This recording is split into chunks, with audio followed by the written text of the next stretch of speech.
magandang lalaki at babae po sa inyo lahat. Ako po si Vigor Sige. Ako na po yung kapamilya, Avelyn Garcia, at ito ang Tulong ko Pasa Mo Global sa TFC, the Filipino Channel. Nandito na naman kami para bigyan kayo ng tulong kaalaman para sa buhay na mas matagumpay, mas masaya, at mas makabuluhan. Kapamilya, may problema ka bang paulit-ulit na lang at parang wala nang katapusan? Ano yon? Parang round and round and round.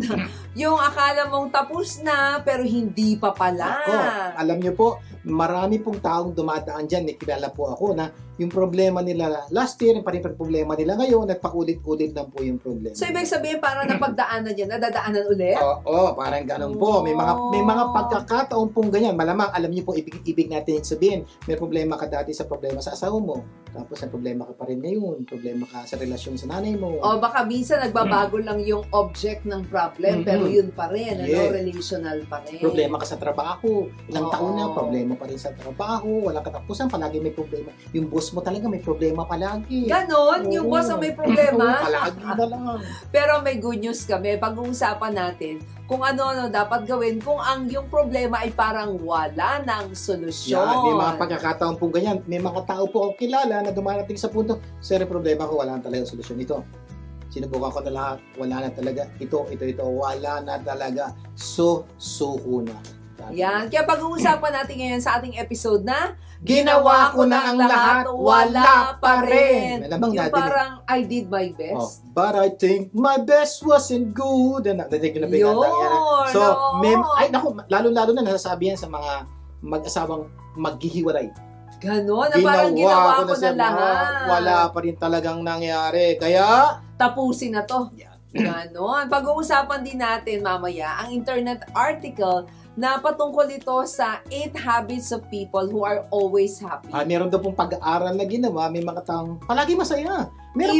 Even in tough times. Yes. Meron pala daw sila ginagawa palagi na kahit na marami silang problema, masaya pa rin. Pwede pala yun. Galing yan kay Tina Fey. Mamaya pag-usapan natin. Pero bago yan, simulan muna natin yan ang ating programa ng Tulong Pampagana. At para ganahan kayo, ang paniniwala namin, one idea or one story can change your life. Totoo po yan. Pwede, isang kwento lang po. Itong kwento pag-uusapan natin, pwede magpabago ng buhay niyo. At marami na po kaming taong kilala. Isang kwento, isang quotation, nagbago ang buhay nila. Baka ito na ang Tulong Pampagana ngayon ay tungkol sa, true story. Totoong kwento po ito. Dalawang fisherman. Mangingisda. Fisherman nga. Fisherman. Yes. Alam nyo, may isang fishing boat ang lumubog sa cold waters ng Vancouver Island. No?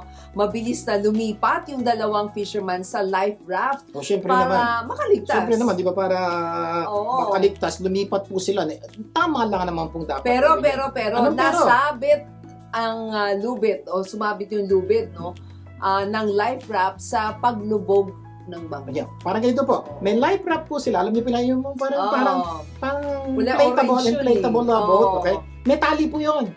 Ang problema, yung tali po nasabit dun sa lumulubog na bangka nilang sinakyan. Nako! So, ang problema, pag hindi nila naputol yung lubid o natanggal, hihilahin po nung bangka yung life raft. Sama sila. Problema yan. At sila rin, sasama lumubog.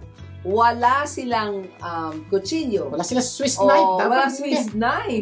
Or anything na matulis na bagay na pwedeng gamitin para putulin yung lubid. Kasi kailangan maputol yun di ba? Can you imagine ano gagawin nyo? Wala kayong lubid, wala kayong knife, wala kayong Swiss knife, wala kayong kutsilyo. Lulubog na. Ano dapat gawin? So, eto na. Unti-unti nang lumubog ang barka. Lumulubog na po, unti-unti. Yes. At unti-unti hinihila na rin po nung bangka yung life raft. Kaya nagdesisyon na lang yung dalawan na fisherman na kagatin ang lubid. Pag-isipan nyo mabuti, lubid kakagat. Okay sana kung sinulit. O PC. Alam niyo yung PC, di ba? PC. Lubid po malaki po ito masakit sa ngipin yun Okay, saka nylon daw po yung lubid. Hindi basta-basta. Problema. Grabe. Ang alam ko, ang ngipin para sa pagkain At alam nyo ba, halos pagkatapos ng isang oras po nila kinagat yung... Sa wakas, naputol nila yung lubid at sila ay nakaligtas. Bago patuloy ng lumubog ang bangka. Parang siguro nanood po kayo ng mga pelikulang Titanic. Ay, oo. Nung dumubog ang Titanic, lahat po nung nasa gilid, sinama mo pa pababa. Ito naman po, di naman ganun kalaki yung so, ganun po nangyari. Isasama sila, buti na lang, kinagat po nila yung lubid. Oo, ibang klase. Ano ba matututunan natin dito sa pagkagat ng lubid? Imagine mo na, kung kayo nasa sitwasyon yun, ano kaya ang gagawin? Isipin niyo buti. So, ito po, meron po kami mga lesson na matututunan dito sa problema. Number 1, for every problem, there is a solution. So, totoo po yan. Tandaan niyo po, bawat problema may solusyon. Ito po, lumulubog na yung bangka. Hihilahin ng life. Yan ang gagawin mo. Lumipat sa life raft. Oo, pero hinihila na po. Problema, walang Swiss knife. So, ano gagawin mo? Ay, naku, mag-worry, mag-ganito. So, pag nag-worry ka, nataragta ka, walang mangyayari. So, sila po nag-isip. Walang Swiss knife, walang ganito, ganito. Kagatin na lang natin. So, ano po punto ko? Ikaw ang problema ka. Tandaan niyo po ito. For every problem, there's a solution. Yung problema may solution. Ang pagkakaiba lang, siguro hindi mo alam. Yes. So, kung hindi mo alam, good news, pwede ka magtanong, pwede ka mag-research. My point is this, yung problema mo ngayon, may solution. Yan. Lesson number 2 ha, there are no hopeless situation, only hopeless people. Ayan. Balikan po natin yung sitwasyon nila. Yung sitwasyon nila, sa tingin ng ibang tao, ay hopeless na to. Wala na mangyayari to. Nakatali na tayo. Ang tibay ng COVID, wala na mangyayari. Tigil na natin. Suko na. So pag ganun po inisip nyo, lulubog kayo. Yes. Oh. Pero ano sabi? There are no hopeless situation. Only hopeless people. Kung nawalan ng hope po yung dalawa, hindi na sila mag-iisip ng solusyon. Yes. Kaya hindi sila nawalan ng hope. May solusyon to, may solusyon to, may solusyon to. Malamang nakapanood ng show natin na there are no hope, na all problems have solution. So may solusyon to, isip sila. Yun, walang kutsilyo, wala lang. Agatin na natin. So my point is this, kung sila nawalan ng hope, patay na sila. Oh. Dahil hindi sila wala ng hope, naghanap sila ng solusyon. Ikaw din, huwag ka mawawala ng hope. Mas problema mo, may solusyon yun. Malamang ang paniniwala nila na may hope, di ba? Na tough times never last. Hindi magtatagal itong tough times na to. Pero tough people do. So tandaan niyo po yan. Ano man ang pinagdadaanan niyo? Please, huwag mawawala ng hope. Pag wala ka ng hope, wala ka ng solusyon. Pag may hope ka, may solusyon ka. Number 3, rest if you must, but don't quit. Yeah. Nagsipin niya, balikan mo natin yung kinakagat yung loop. Tingin mo, napagod sila after of course, 10 minutes masakit naman sa ngala-ngala yun. Malamang. Ang di ngala-ngala sa panga. Pero nakadagdag sa ngala-ngala. My point is, malamang napagod din sila. At malamang nagpahinga rin sila ng konti, tapos kagat uli. Ganun din po sa problema niyo. Problema kayo, pagod na kayo, pwede magpahinga. Pero pahinga lang. Tapos pagpahinga, balik ulit. Dahil may solusyon yung problema. Number 4, ito parang quotation ito Sabi niya, it's not that I'm so smart. It's just that I stay with problems longer. Sabi ni Albert Einstein. Yan po. Kilala niyo po si Einstein. So, sa pinakamatalino, pinakamaling na tao sa pumunta. Sabi niya, hindi man ako katalinuhan. Parang ikaw. Parang ako. Hindi man tayo katalinuhan. Pero pagkakaiba lang doon ni Einstein, he stayed with the problem longer. So, kung yung iba, 30 minutes. To find a solution. To find a solution. Ay, wala yan. Siya hindi po. 1 hour, 2 hours, 3 hours. And eventually po, when you stay in a problem longer, you'll find a solution. Galing ano? Sana na-inspire tayo sa ating kwento ngayon. At syempre, ang tulong pampagana segment na ito ay hatid sa atin ng Butterberries Cafe Food Truck. Kaya bisitahin niyo po at mag-enjoy sa masasarap na Asian American Fusion every Saturday. Anong oras? From 9 a.m. to 5 p.m. at Los Feliz Flea Market, 3939 Tracy Street, Los Angeles, California, 90027. Every Sunday po from 9 p.m. to 5 p.m. ay nasa Melrose Trading Post naman sila. 7850 Melrose Avenue, Los Angeles, California, 90046 po yan. Yan. Kaya, by the way, tumatanggap din sila ng catering during weekdays. Tawagan lang. Ang numerong 323-610-9005 or 323-244-9788. Okay, bago tayo mag-break, gusto ko lang batiin si Nelia Stearns. Na-meet ko siya kamakailan, no? Sinama ako ng aking good friend na si Attorney Ed Alan Lindain at ang kanyang Mami Conchita. Mami Conchita. Nanonood, Mami Conchita Guemo, always watching Tulong ko pa sa Mo Global. And also, greetings sa mga na-meet ko kay Donna and Jojo Limbo, kay Tessie Feria, kay Joy Limbo, kay Joni Ruiz at kay Alex Texon. Happy watching. Mamaya po sa tulong dagdag kaalaman, pag-uusapan natin ano nang dapat gawin kung yung problema ay parang wala na solusyon. Magbabalik pa ang tulong ko pa sa mag-global. Huwag bibitiw. Tulong ko pasa mo, gaganda ang mundo.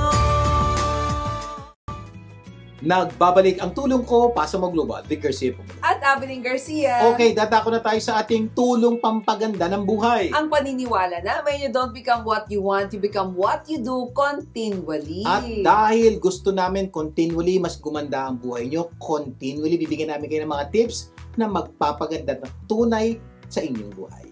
Kapamilya, mag-uusapan natin ngayon ng 8 habits of people who are always happy. Kahit na nasa tough times. ibig sabihin, kahit marami silang problema. Ibig sabihin, hindi lang sila masaya pag walang problema, masaya rin sila kahit maraming So, ibig problema. sabihin, pwede ka namang maging masaya kung walang problema. Pero ang differentiation nito is even in tough times. Sabi ni Tina Fey. Sinulat po yan ni Tina Fey. Isang internet article po na gusto namin i-share po sa inyo. So, 8 bagay na ginagawa ng mga taong masaya o kahit maraming problema. Number 1, they stay active. Move, move, and move. So, sa Tagalog, galaw, galaw, galaw, exercise, exercise, napag-aralan nyo ako po yan. Base po sa science, pinag-aralan po ang mga tao daw pong galaw, gumagalaw, nag-exercise, mas malaki posibilidad na masaya po sila sa buhay. Kasi nagre-release pala yan ng parang chemicals, na parang endorphins. And these are your body's feel-good chemical. Kaya dapat mag-exercise. So, napaka-importante po ang exercise. Kung tingin nyo para malungkot-lungkot kayo, gloomy-gloomy kayo, galaw-galaw, exercise. Kung di nyo kaya punta ng gym, lakad-lakad, takbo-takbo, kilos-kilos, it will help you become happy. Alam mo, pwedeng in spite of the problem. Kahit nakahiga ka, di ba? Pagkagising mo, pwedeng taas-taas ka ng paa mo. Yung workout session, nakaka-lift daw ng mood yan for a good chunk of the day. So, pwede nyo po gawin. Number 2, they practice gratitude. Ito yung mapagpasalamat daw po. Ang mga taong masasaya ay taong mapagpasalamat. Kasi yung gratitude daw is like a gentle hug for the soul that gives happiness. Kaya importante yan. Every time nagpapasalamat daw po kayo para may yumayakap sa inyo. Totoo po yun. So, kaya napaka-importante po. At pag may kayakap ka, di ba, kadalasan masaya ka. Bihira kang may kayakap na malukot. Nakakita na ba ako na may kayakap na malukot? Kadalasan, pag may kayakap ka, masaya ka. So, para sumaya, magpasalamat. At ang advice niya, gumawa daw ng mga practical things to implement this. Like, magsulat ka ng 3 nice things na ma-appreciate mo ng araw na yon bago ka matulog. No? Maaring maliit lang siya, a laugh with a friend, o kaya may masarap kang kinain, or may komportable kang recliner. Pero kung meron kang mas malaking, mas dapat pasalamat, mas maganda. Pero kung wala kang malaking event for that day, ang daming pwede pagpapasalamat na tunay na magbibigay sa atin ng kasilayahan. Yes. Number 3, they connect with others. So nakakasaya pala yun, ano? Kumbaga, mahirap daw maging masaya kung wala kang kasama. Totoo, pag-isipin nyo, mahirap maging masaya pag wala kang kasama. Mahirap pong tumawag mag-isa pag wala kang kasama. Ang hirap po. Kaya mapasin niyo po, tawag natin itong baliw. Kaya normally, pag tumawag ka, normally may kasama ka. Yes, oo. Okay? So kaya napaka-importante po. Balikan niyo po, ano po yung mas maliligayang araw sa buhay? Pag-isipan niyo buti. Kasal, binyag, birthday, graduation. Pag-isipan niyo buti, lahat yung may kasama ka. Okay? So, napaka-importante po talaga, you are connected with people so that you'll become more happy. That's the reason why, kapag may mga invitation, hanggat kaya mo to connect with others, maybe gawin mo para sumaya. Number 4, they give to others. Ibig sabihin, nagbibigay. Isa daw po sekreto para sumaya ay magbigay. Siguro tanong, bakit? Paano yan? Hindi ba yung nakakatanggap? Pag nakatanggap ka, di ba dapat sasaya ka? Sabi po ng Diyos, sa Diyos po nagsabi, it's more blessed to give than to receive. Mas pinagpapala daw po yung mga nagbibigay kaysa yung tumatanggap. Siguro tanong niya, sir, paano nangyari yun? Pag ikaw binigyan, masaya ka, pinagpala ka. Oo. Kaya lang sabi niyo, more blessed yung nagbigay. Bakit? Pag ikaw nagbigay ka sa tao, napasaya mo siya. So, blessed ka. Oo. Kakainin yan. So, tapos, ikaw, matutuwa ka rin dahil nakapagpala ka ng iba. So, mas matindi pagpapala mo pag ikaw nagbibigay ka. Give whatever, wala kang ganong pera, give your resources, give whatever you have. Oo. Pwede namang pwede namang hindi laging material na bagay, no? Happiness doesn't result from what we get, but from what we give. Sabi yan ni Ben Carson. Ganda po yan. Okay. Sabi sa mga bagay na kailangan niya maalala. Sabi po, I have found that almost in its other benefits. Sabi giving liberates the soul of the giver. Kahit saan daw mong bagay, pag ikaw nagbigay, sabi po ni Maya Angelou, para bang gumagaan ng puso. So, tuan nyo, kung medyo may sikip ang puso nyo, give. Mararamdaman nyo ang ganang puso at ang saya. May naalala kong quote Sabi niya, always give without remembering. Yan. And always receive without forgetting. Sabi ni Brian Tracy. Yung bang, pag ikaw, nagbibigay ka, kalimutan mo kagad. Kalimutan mo. Pero pag ikaw naman daw ang nakatanggap, huwag mo kakalimutan. Huwag mong kakalimutan. Totoo po yun. Kasi po pag nagbigay ka, binigyan ko yan, di sa akin bumalik. Malulungkot ka noon. Pag nagbigay po, you don't expect anything in return. Number 5. They don't cling tightly to expectations. Ayan, napakaganda po nito. Ibang, huwag daw masyadong clingy. So expect, yun, ganito yan. Asawa mo, dapat yan to asawa ko. Dapat gawin ng asawa ko to. Dapat gawin ng kapatid ko to. Dapat gawin ng nanay ko to. Dapat, ang dami niyan dapat. Ako, gusto niyo na sumaya? Bawasan ng dapat. Kasi tatandaan nyo, wrong expectation leads to frustration. Totoo yan. Paano pag hindi nangyari? Hindi nyo ginawa. Malulungkot ka. Pero pag wala kang ina-expect at nangyari, huy, laki ng tuwa mo. So, yun po ibig sabihin ng masyadong clingy sa expectation. Number 6, they set realistic goals. Yan, maganda po ito. Oo, a goal properly set is halfway reached. Kasi po, di ba, pag ikaw nag-set ka ng goal, di ba, gumising ka ng umaga, wala kang dahilan, nagigising, malungkot ka. Gigising ka ng umaga, bakit? May outing. Magkikita kami ni ganito. Pupunta kami sa... Basta yun po, pag mayroon kang dahilan for the day, mas masaya ka. Kaya napaka-importante po, you should have goals.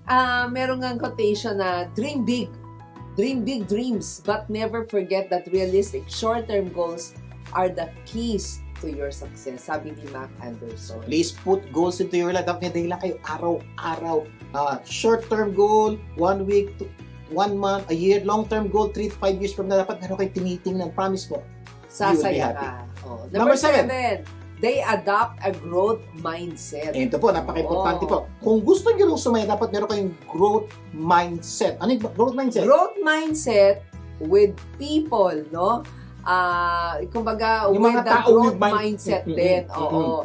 Na nakikita yung mga challenges as learning opportunities, hindi obstacle. Diba? So, ang tao daw pong may growth mindset, pag nakakita ng problema, ano matututunan ko niyan? Yun po yung may growth mindset.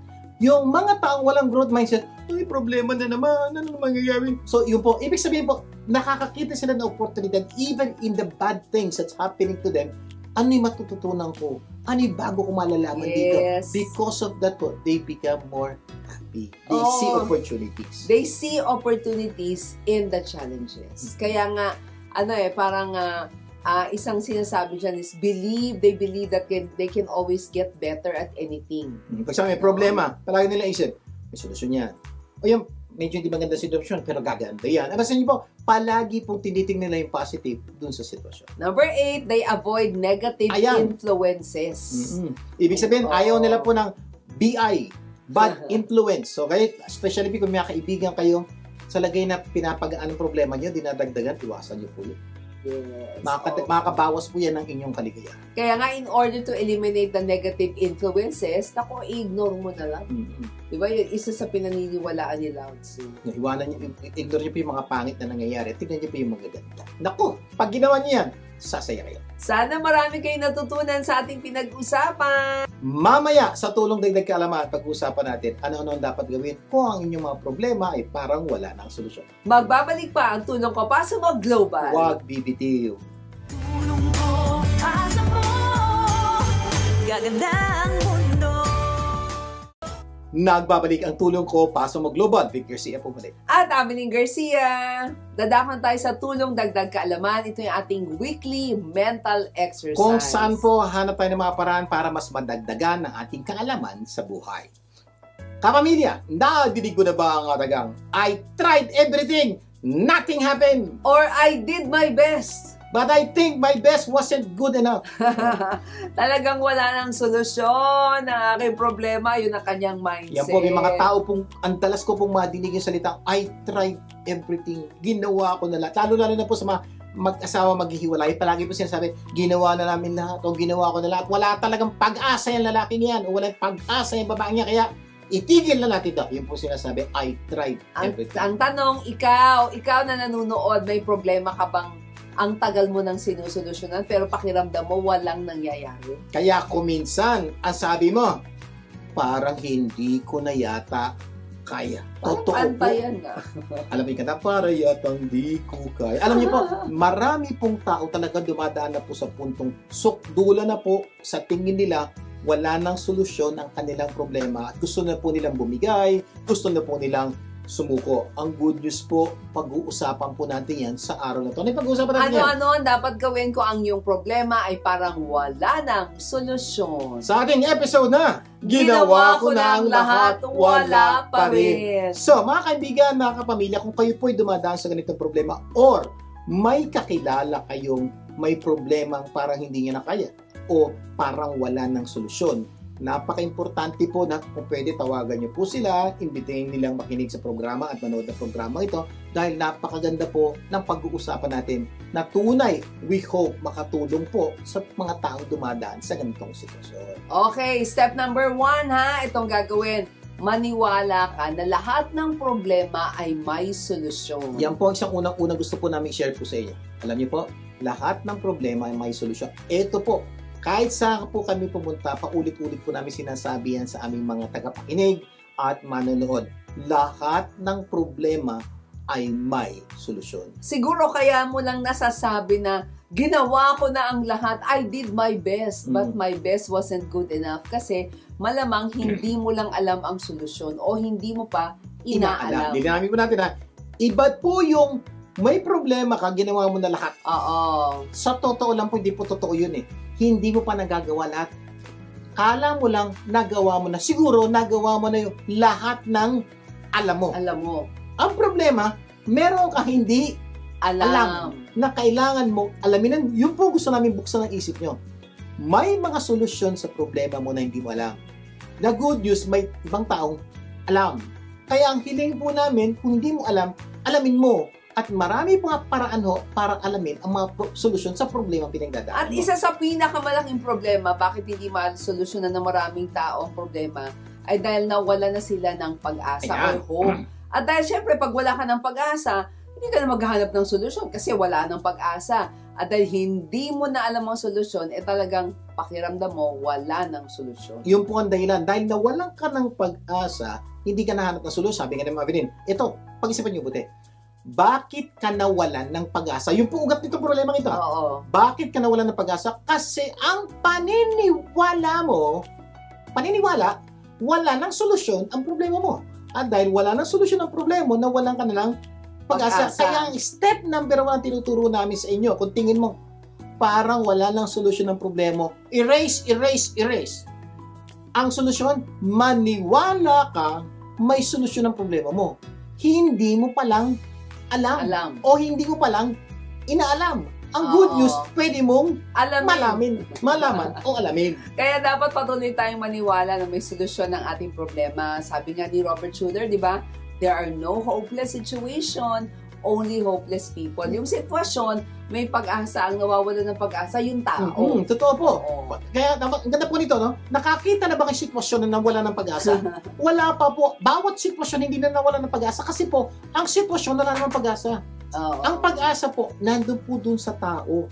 Kaya nga po, there are no hopeless situation. Lagyan niyo po sa isip mo, ano mang sitwasyong meron ka, it's not hopeless. Yes. Tandaan nyo, ang nawawala ng hope yung tao. Hindi yung sitwasyon.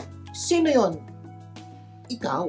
So, ang punto ko po, mula sa araw na to, maniwala ka na may solusyon ng problema mo. At dahil naniwala ka may solusyon ng problema mo, magkakaroon ka ng pag-asa. At dahil may pag-asa ka na, maghahanap ka ng solusyon. At malamang, makita mo. Kaya tanungin mo yung sarili mo kung talaga bang you tried everything. Eh di gawin mo, isulat mo ang lahat ng sinubukan mo. Yan. Diba? Ito po yung madalas na ginagawa po naming workshop sa mga taong, Sir, maghiwalay na kami. Bakit? Sinubukan na po namin lahat. Wala pa rin. Sige ka ako, kung totoo yan, sinubukan niyo lahat. Pakisulat nga lahat ng sinubukan niya. Alam niyo, number 1 po na. Oo nga. Hindi Ano nila nga ba? maisulat. May ibang grupo naman na isulat. 1, 2, 3, 4, 5. Oh, ilan yan? 5 yung sinubukan mo. Ito, nasubukan mo na. Ito. So, hindi mo pa nasusubukan lahat. So, what we're trying to tell the person is, don't say na sinubukan mo na lahat kasi it gives justification to your decision. Ayoko na. Kasi sinubukan ko na. Pero sa totoo lang, bihirang-bihira po yung talagang sinubukan mo na lahat kasi kadalasan po, marami pa tayo hindi nasusubukan. Hindi lang natin alam. At pag nalaman natin, ay nga, hindi ko nagagawa to. Baka pag ginawa mo yun ang susolusyon sa problema mo. Kaya kapag, pagka sinasabi mo hindi pa, mas magandang practice na you write it down, di ba? Kasi pagka ganun, magkakaroon ka ulit ng pag-asa na may solusyon pala yung problema ko. Hindi pa nagawa to. Ay, pwede pa na to. Ay, ito pa. Ang dami ko pa palang di nagagawa. Itigil ang hiwalayan. Itigil ang pagsusuko. Itigil ang pag-resign. Bakit? Hindi ko pa nagagawa. Parang sa di ba? Parang sa kaperahan, di ba? Ay nako, hindi ko na pwedeng gawin yan kasi nandito ako sa sitwasyon na to. O nasa bankruptcy ako. Na ganito. Yung pala, pagka meron pa pala, nagpa-counsel ka na ba? Lumapit ka na ba sa mga taong tutulong sa iyo? Pag naisip mo, oo nga, magkakaroon ka ng aha moment, no? Na oo nga, there is something that I can still do. Kaya palagi namin sinasabi po sa mga nagpapa-counsel po sa amin, pag nagawa mo na lahat ang dapat mo gawin, pwede ka na sumuko.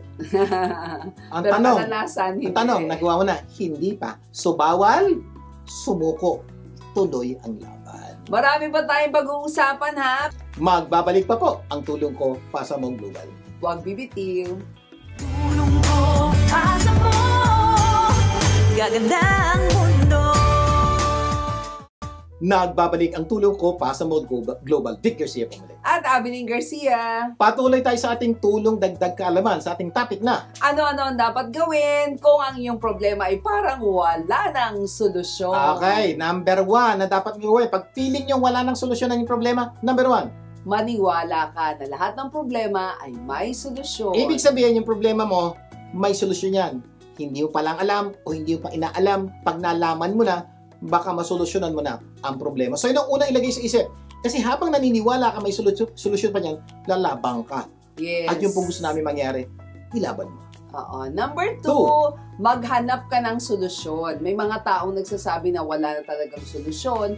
Sinubukan ko na lahat, wala pa rin nangyari. Pero alam nyo ba na may punto rin sa buhay namin na akala namin wala ng solusyon ang problemang pinagdadaanan namin. Kaya po, number 1 na tinuro namin kanina, maniwala kang may solusyon lahat ng problema. Dahil pag naniwala kang may solusyon lahat ng problema, pupunta ka sa number 2, ito tinuturo namin. Maghahanap ka na ngayon. Maghahanap ka na. At dahil naghahanap ka, makakakita ka. Ito lang problema. Subukan mong maghanap, pero alam mong hindi mo na makikita.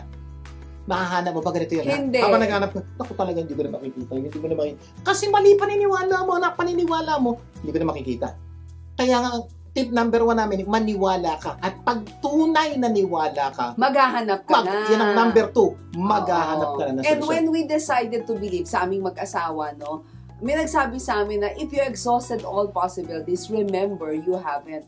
Hindi pa. Yung po sinasabi po namin na maniwala kang may solusyon at maghahanap ka. At dahil naghahanap ka, kahit pagod ka, nahanap ka pa rin ng hanap. At hindi ka titigil and eventually makikita mo na yung solusyon. Alam mo, pero nung sinabi sa atin, parang pakiramdam natin parang hindi yata totoo yan, di ba? Dahil feeling lahat na namin. lahat na ginawa na natin. Ganun na nararamdaman namin yun eh. Wala pa rin nangyayari. Pero, nagpakatotoo tayo sa ating sarili. Nag-isip talaga kami. Oo. Ito po, mupo kami. Oo. Nagawa na ba namin lahat?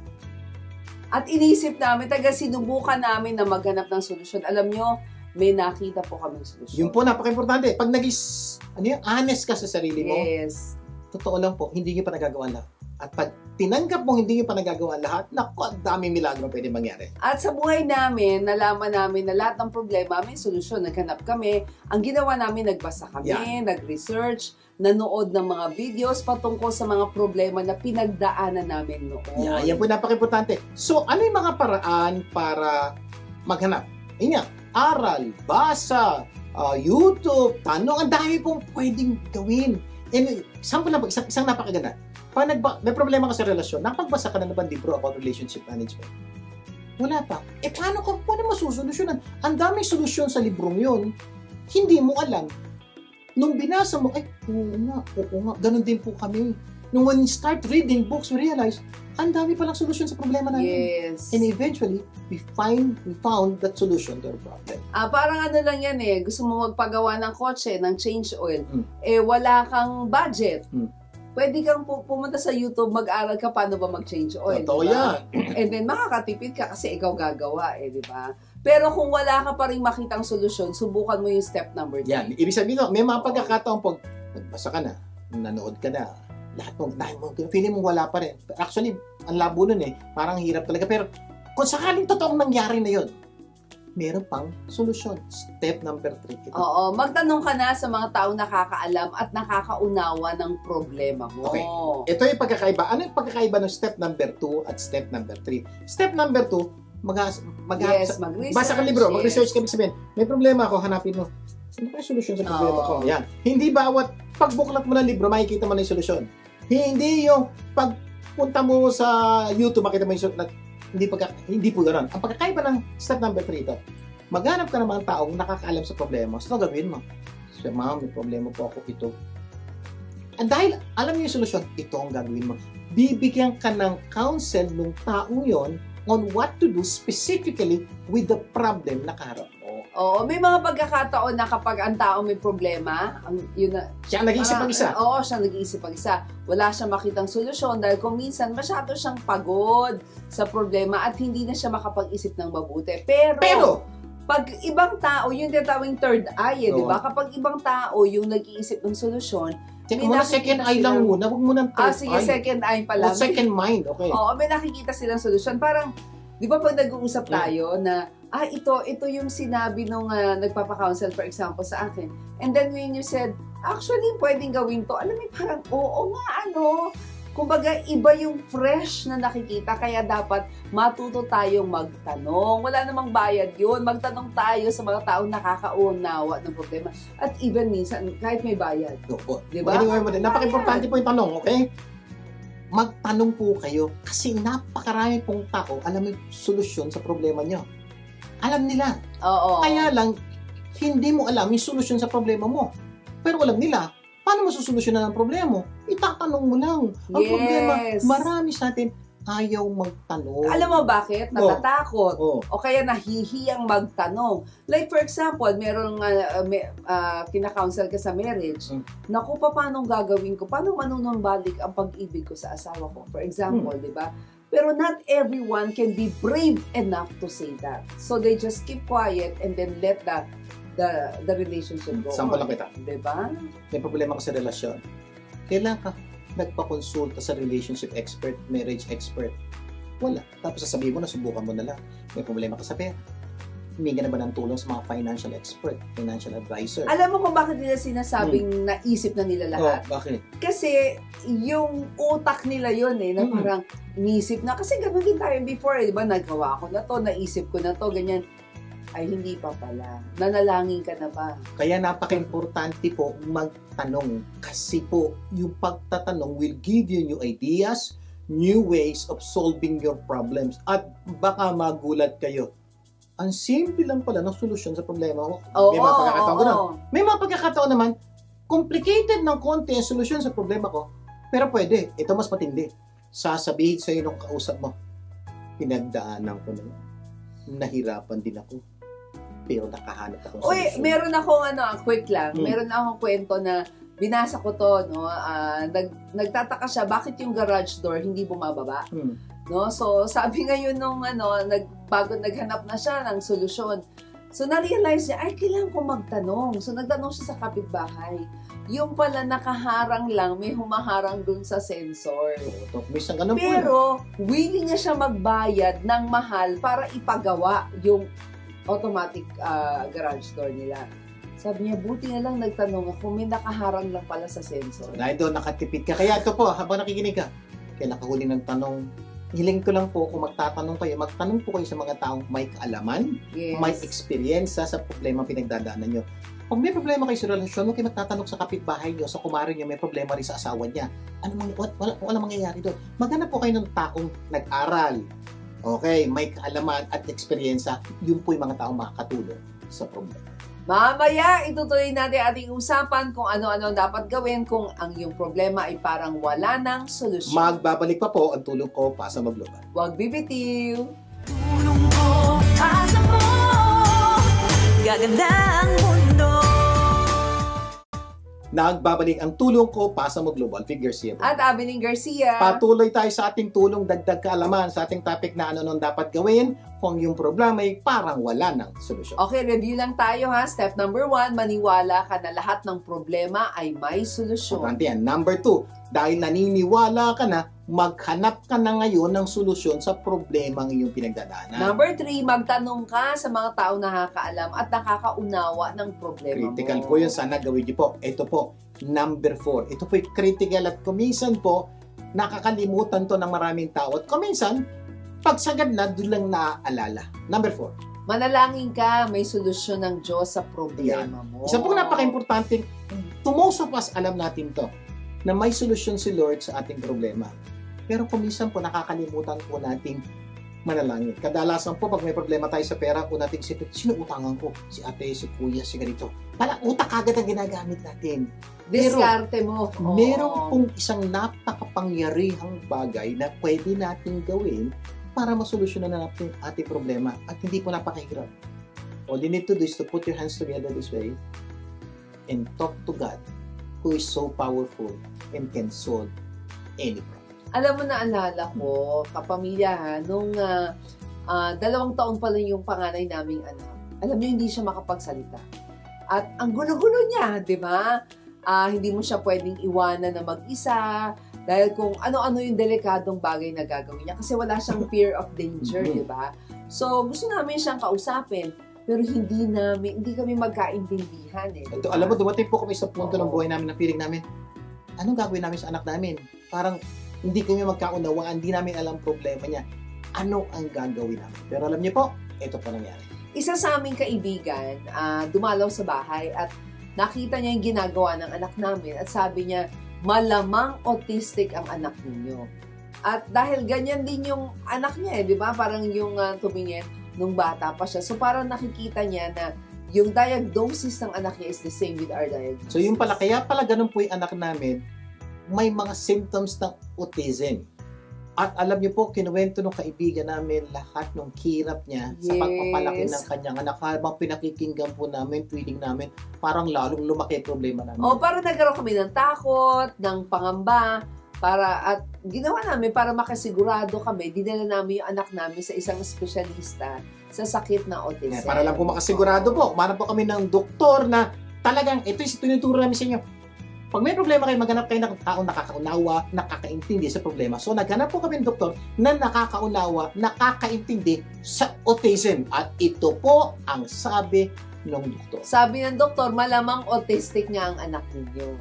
At dahil halos lahat ng senyales doon ng autism, nasa kanya na eh. Sabi ng doktor, ang autism daw ay no cause and no cure. Walang gamot, walang pinanggalingan. Sipin niyo po niya, kung kayo po makatanggap ng mensahe sa espesyalistang nakakaunawa sa problema nyo. At ang sabi, wala nang gamot yan. Wala. Parang sinasabing, wala nang pag-asa yan. Oo. Di ba? Parang babalik ka sa tanong na, ano ang gagawin mo pag may problema kang parang wala nang solusyon? Ito na ho. Ito na po yung problemang walang solusyon. Maski po yung doktor sinabing, no cause, no cure. Walang cure yan. Can you imagine yung feeling nyo po? But here's the good news po. Dahil naniniwala po kami lahat ng problema may solusyon. Alam niyo po, para bang nanalangin po ako, Lord, ano gagawin namin? Parang sinabi sa akin ng Diyos, anak, huwag kang mag-alala. Yung problema ng anak mo, may cause siya. At may cure. At may cure. Alam niyo po, nagkaroon po ako ng parang hope na may solusyon itong problema ng anak natin. At ang sabi mo nga sa doktor, Dok, may cause at may cure po yan. Hindi lang natin alam. Hindi nyo palang alam. So sabi po ng doktor ito, the practical sense, kailangan daw ng mahabang gamutan ng aming anak. At dapat kumuha kami ng speech therapist, no, para matuto siyang magsalita. Pero nung malaman natin namin yung laki ng gastos sa therapy, naisip namin na, teka muna, parang kulang pa yung kinikita namin dahil sa mga babayaran, di ba? So ito po nangyari, na madinig namin gastos. Nagtatrabaho po kami pareho. Siyempre may gastos kami araw-araw. May gastos kami sa bahay, sa tubig, sa ilaw. Tapos, yung gastos na gagastusin namin sa anak namin para maturuang magsalita and to cope up with life, pero wala daw cure, mas malaki pa sa kinikita namin. Yes. So, sabi namin mag-asawa, ay balik na naman tayo. Wala na naman solusyon yung ating problema. Pero po paulit-ulit pinapaalala sa amin ng Diyos. Lahat ng problema may solusyon. Lalong-lalo na kung kayo po ay mananalangin at hihingi ng tulong sa Diyos. At dahil sa pangyayaring yun, natuto kaming kumapit sa Diyos. Hindi lang lumapit ha, kumapit. So we decided to pray every 5 a.m. No, nagpe-pray po kaming mag-asawa, hinihingi namin yung milagro ng Diyos.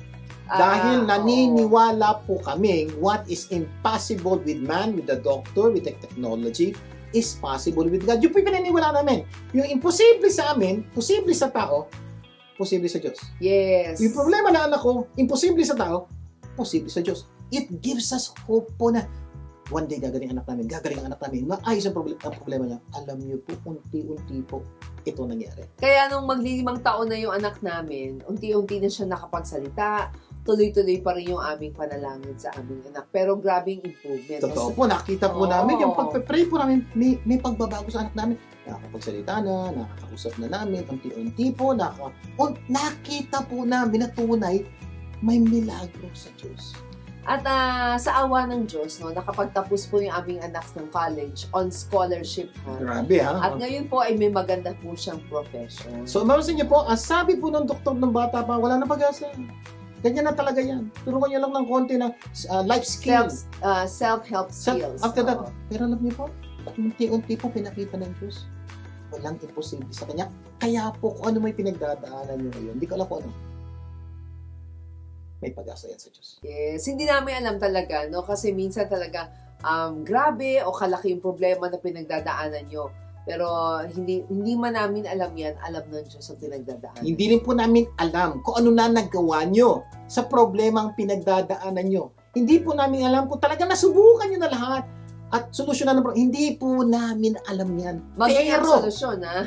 Pero kung may isang alam na gusto namin share sa inyo. Ang pangako ng Diyos sa Ephesians 3:20, now unto Him that is able to do exceedingly, abundantly, above all that we ask or think, according to the power that works within us. Ibig sabihin daw po, ang Diyos daw po may kakayanang gawin higit sa ating naiisip, even pinapangarap. Kaya niya, ano man problema mo?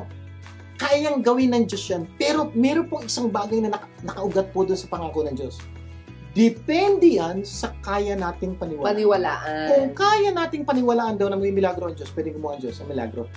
Pero kung di natin kayang paniwalaan, may hirap po kumilos ang Diyos. Kaya ang hiling ko, paniwala kayo, kaya ng Diyos. At huwag kalimutan na ang imposible, yung impossible is actually not in God's dictionary. Wala eh. Wala. Diba? So, learn to take it out from your vocabulary. Ingat po yung wala na pag-asa yan. Di po, pero sabihin, walang imposible sa Diyos. So, ano dapat gawin kung yung problema ay parang wala ng solusyon? Number one, maniwala ka na lahat ng problema ay may solusyon. Number 2, maghanap ka ng solusyon. Number 3, magtanong ka sa mga taong nakakaalam at nakakaunawa sa problema. At number 4, napaka-importante, manalangin ka, may solusyon ng Diyos sa problema. Sana marami tayong natutunan ha sa ating pinag-usapan. At next week, napakarami pa po natin pag-uusapan na tunay ang kapaganda ng ating buhay. Yan. At syempre, closing prayer pa tayo. Amang nasa langit, maraming po salamat sa pagpapaalala niyo sa amin. Ano ang problema aming pinagdadaanan? Kuminsan parang wala nang solusyon, kuminsan pagod na kami, kuminsan we tried everything already.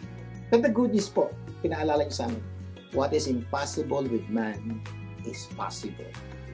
Maraming salamat, Panginoon, at patuloy niyo pong gabayan ang lahat ng Pilipino saan mang sulok ng mundo. Lahat ito'y dalangin namin sa pangalan ni Jesus. Amen and amen. Laging tandaan ha, kung ano man ang naitulong sa inyo ng programang ito, ipasa mo naman sa iba. Imbitahin niyo po ang inyong mga kapamilya na tumutok sa tulong ko. Pasa mo sa susunod nating pagsasama. At sama-sama nating pagandahin ang ating buhay. At ng mga mahal natin sa buhay. Ako po yung kapamilya, Vic Garcia. Ako naman po si Evelyn Garcia. Laging tandaan, Sa tulong ko, pasa mo global, gaganda ang mundo. Tulong ko, pasa mo, gaganda ang mundo.